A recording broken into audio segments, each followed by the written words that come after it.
Hi there! Welcome to the 15th episode of the Synth project, where we are going to build a synth together.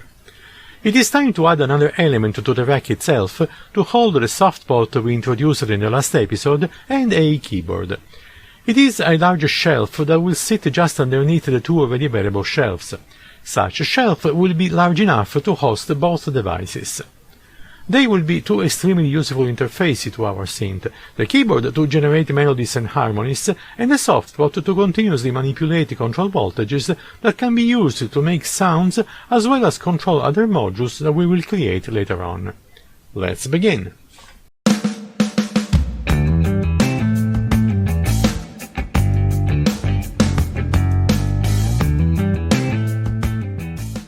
Here is an overview of how the new shelf will look like once added to the synth rack.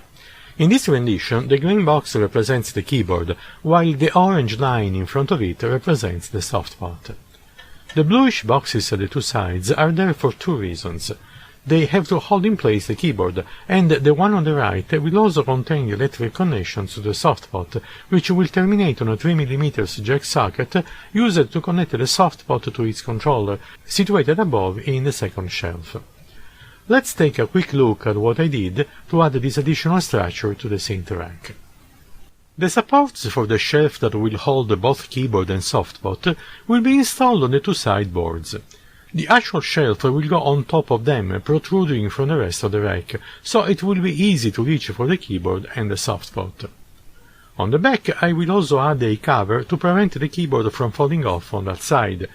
This back panel will not have any shielding, since there is not going to be any sensitive circuitry on this shelf. Here you can see the shelf supports installed at the two sides of the existing rack. The shelf will sit on top of those narrow rails visible on each side. Here is the just installed back panel, which I attached with the same technique used for the previous ones. If you are so inclined, you can still go back on the video where I described the construction of the rack to see how to do it. The link is coming up now on the top left screen.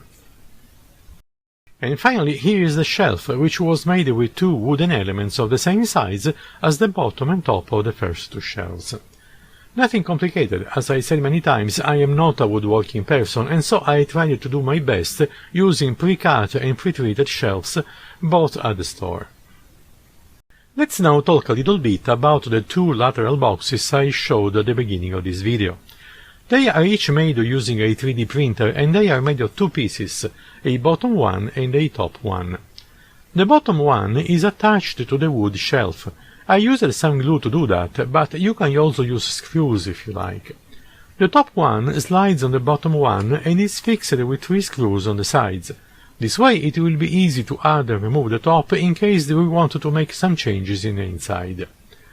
The box on the right mirrors exactly the one on the left side, but with the addition of a hole on the top narrow section that will hold in place a 3mm jack socket with 3 wires, which will extend the 3 wires of the softpot to the controller module that will be later located on the bottom module's shelf.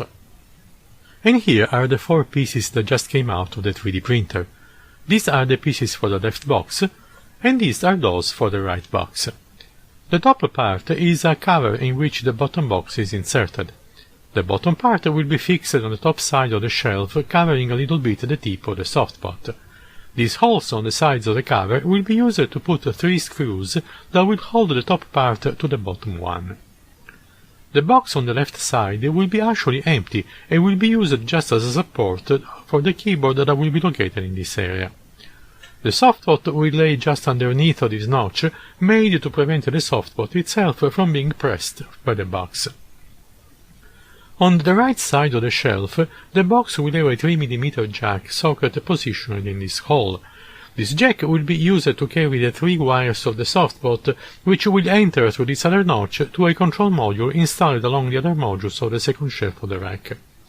The control module will hold all the circuitry that we will examine in the next episode. So once everything will be completed, the 2 boxes will be placed at the 2 ends of the shelf, with the softpot laying in between the 2 of them, and the keyboard will be positioned in this space. To simplify the connection of the soft pot to the jack socket, I soldered it to a little piece of perfboard, as well as 3 cables connected to the 3 terminals. I used the black, white and red colors to distinguish the 3 terminals. The black colors refer to the terminal that will go toward ground, the red refers to the terminal that will go toward the plus 12 volts of the power supply, and the white will be the equivalent of the cursor of the soft pot. The breadboard, once assembled, is protected with a large piece of shrinking tube, like this. Now, at the opposite ends of the wires, we can attach a 3-pins connector that will be used to make the connection for the jack socket. And here is the connector already installed. It is the same kind of connector used for the power railings, but with 3 pins instead of 4. You can review how to attach the connector to the wires in the previous video of the series, which link is coming up now on the top left screen. Let's now see how to attach the soft pot to the shelf. We need to make sure that the useful section of the soft pot is perfectly centered on the shelf, so that 2 or 3 mm of each extremity of the tape goes inside the notch I created on the bottom of each of the 2 boxes. The distance of the tape from the edge of the shelf must also be precisely 20 mm, that as long as you use the same box design that I made. This way the tape will sit comfortably in the notch of both the left and the right boxes. To attach the tape to the shelf, you have to remove the paper on the back that covers the sticky surface. Start with the end that has no pins. Uncover a short length of the sticky surface, position the whole tape in the place where it is supposed to stay, then push on the sticky side to glue the tape on the shelf surface. Then continue removing the paper a little bit at a time, and continue stick the paper to the shelf.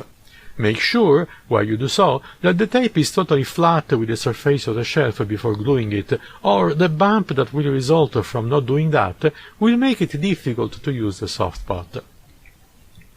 Once that is done, we will attach the bottom of each box at the 2 corners of the shelf, making sure they sit at about 2 mm distance from the 2 sides of the corner, to keep into account the thickness of the top section, which otherwise will go over the edge of the shelf, which is not that nice to see. This one is the kind of glue that I use to attach the 2 bottom boxes to the shelf.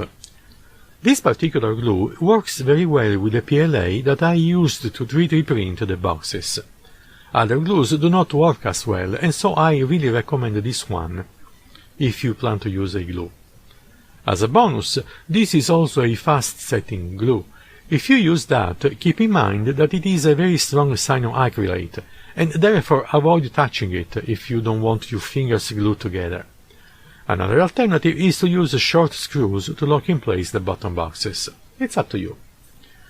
I started by gluing the left bottom box and laying it down, making sure in the process of leaving those 2 mm from each edge. I also put some masking tape to hold the box in place for a few minutes to give time for the glue to set entirely without risking any movement. Then I did the same procedure for the right bottom box.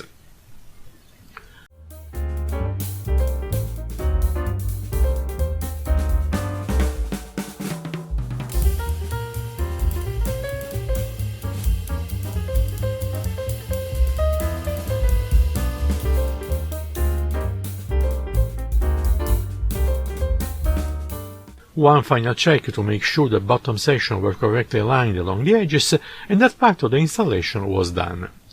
While waiting for the glue to set, I went back to the lab to mount the jack socket on the top right box. The jack socket has 3 pins on it, and we have to identify each of them to make sure we do the connections right. I did that using a 3 mm jack cable and a multimeter set to identify wires. A little drawing to identify and label the pins, and I started identifying each one of them. The body of the jack looks like connected to the bottom pin. The tip is instead connected to the right pin, and the center part of the jack is connected to the left pin.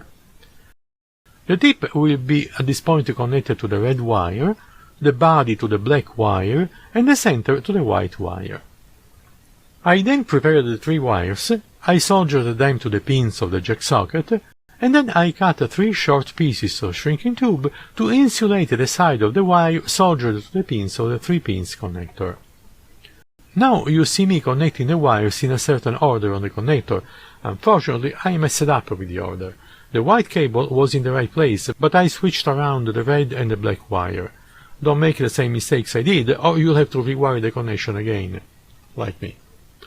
I realized the mistake only after shooting the video, and didn't have the chance to show you the fix. Either way, I just had to desolder the wrong wires and reattach them in the right place. You didn't miss much, really. Once the cable was ready, I just had to attach it to the top panel of the right top box, paying attention not to scratch the surface of it, which I had previously painted in glossy white. Be also careful not to tighten the nut too much, or it will break since it is so thin.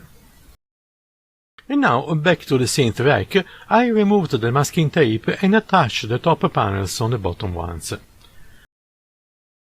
I started by connecting together the 2 connectors underneath the right panel, and then I put it in place.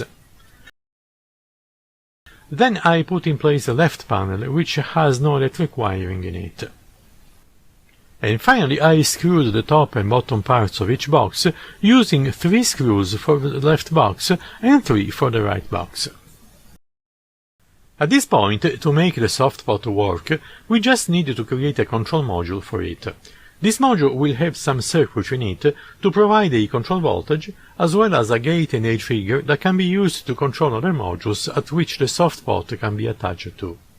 For example, we could use the softpot control voltage to handle the pitch of a VCO, while the gate and the trigger could control an ADSR module to shape the VCO output the way we desire. Lots of things to do, so get ready to be busy watching many other videos in this series, and to make sure you watch them all, don't forget to subscribe to the channel and to enable the notifications when the new episodes are posted. In the meantime, I'll see you in the next video, and as usual, happy experiments!